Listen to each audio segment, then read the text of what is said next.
When I was younger, about 4 or 5, I watched as my sister played with a toy, and I decided that it was crucial that I had it. Not because the toy was anything special, not because there were no other toys to play with, and certainly not because I wanted it, but because she was playing with it and I was not. So I took it from her, rejecting any attempt at compromise, any attempt at sharing. She left the room, presumably to go complain to my mother, and I played with it alone. Technically, I'd won the toy, but it was nothing to celebrate because it was meaningless without my sister. I tell this story not to absolve myself of 15 years of repressed guilt, but because I want to provide perspective about what this problematic passage is really about, jealousy and how you respond to it. This is the last week of our Problematic Faith series, and our story begins with a character we already met before, Jacob. Last time we saw, he was wrestling with God and receiving a new name. But as it turns out, wrestling with God doesn't automatically make you a good parent. Jacob, a father of 12, favors his tattletale second youngest son, Joseph, above all others. He even gives Jacob a physical token of his unabashed favoritism, a beautiful robe, which either has long sleeves or many colors, depending on which translation you read. To make matters worse, Joseph is always talking about these dreams he has, which admittedly are a little off-putting. Behold, we were binding sheaves in the field, and behold, my sheaf arose and stood upright, and behold, your sheaves gathered around it and bowed down to mine. Well, quite frankly, I don't really know if anyone knows how to respond to that. Eventually, these brothers had enough of Joseph, and they want to kill him. One of the brothers, Reuben, intervenes and suggests throwing him into the pit instead, presumably as a way to keep the brothers from literally getting blood on their hands, but actually because he wants to earn a favor with their dad by secretly rescuing him later. But when Reuben is gone, Judah, another one of the brothers, decides it's not enough to just leave him for dead, because then they wouldn't profit anything. So that's where the slavery idea comes on. Then, when Reuben sees that his plans are foiled, he decides to go with the original story and reports the events to his grief-stricken, heartbroken father. And that's where the passage leaves off. It is easy to read this story without truly digesting it because the actions of the brothers are so reprehensible that we quickly reject the notion that we could perhaps relate. We might say to ourselves, well, it had to happen for Joseph to become ruler of Egypt, or we might focus solely on Joseph and derive our entire lesson from him, distancing ourselves from the brothers as much as possible. At least that's what I did on the first read-through. But unfortunately, the brothers mirror us in many ways. We are human beings with goals, ambitions, and feelings that are oftentimes messy and complex and unflattering, and one of those feelings is jealousy. Jealousy is a weird thing. It can be difficult to quell even when we know it's unproductive. Much like how the brothers stripped Joseph of his clothing and deprived him of water, two human necessities, we sometimes overlook the humanities in others, although it's on a much smaller scale. Many of us have said or thought things along the lines of, they got an internship at Google, they must know someone there, or they got an A on the test, must be luck. What we don't see are the countless internship rejections or hours spent studying behind the scenes, and quite frankly, we don't always want to.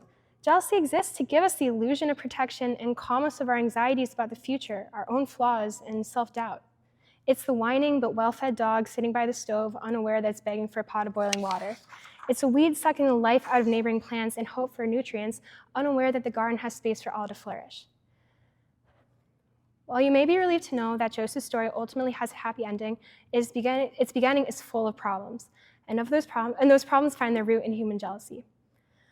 We may never experience the depth of jealousy on display in the story, but we live in a competitive, unbalanced world. And how do we do that faithfully when jealousy comes so easily? I propose this. God's plan for us is to not live in constant comparison and resentment of others' success, but rather to go forth and make the world a better place with the qualities he has given us. To work collaboratively, to approach others' success with curiosity and compassion, not fear nor animosity.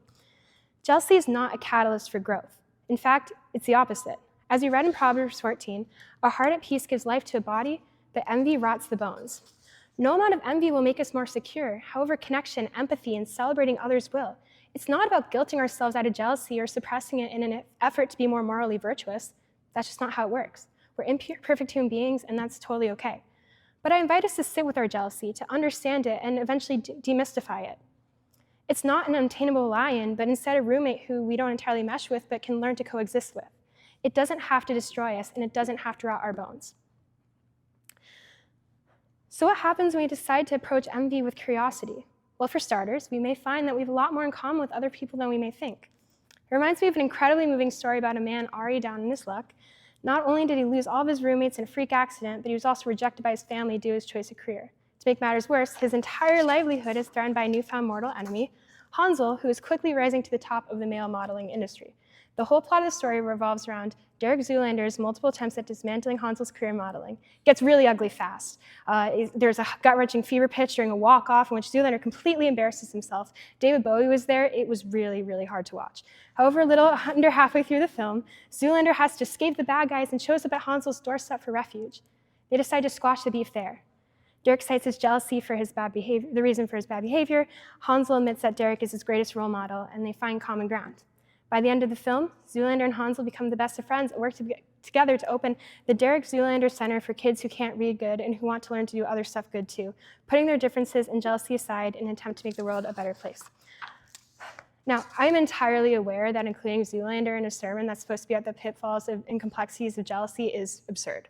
But it gets the message across, and is the only contemporary example I could really think of.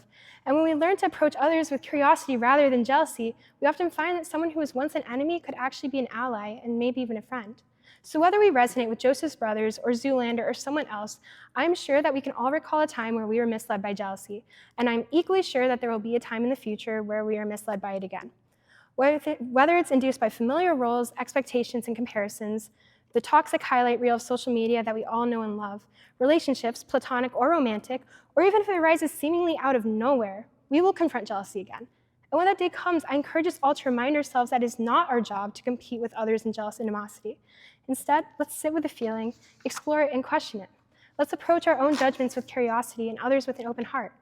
Yes, envy rots the bones, but a heart at peace gives life to the body. Most likely it will be uncomfortable, as introspection tends to be, but we can learn from the mistakes and grief of the brothers and the consequences of their misguided choices, and we can see ourselves in them and take a different path. Not a narrow one paved by envy and anger, but one with ample space for us all to walk.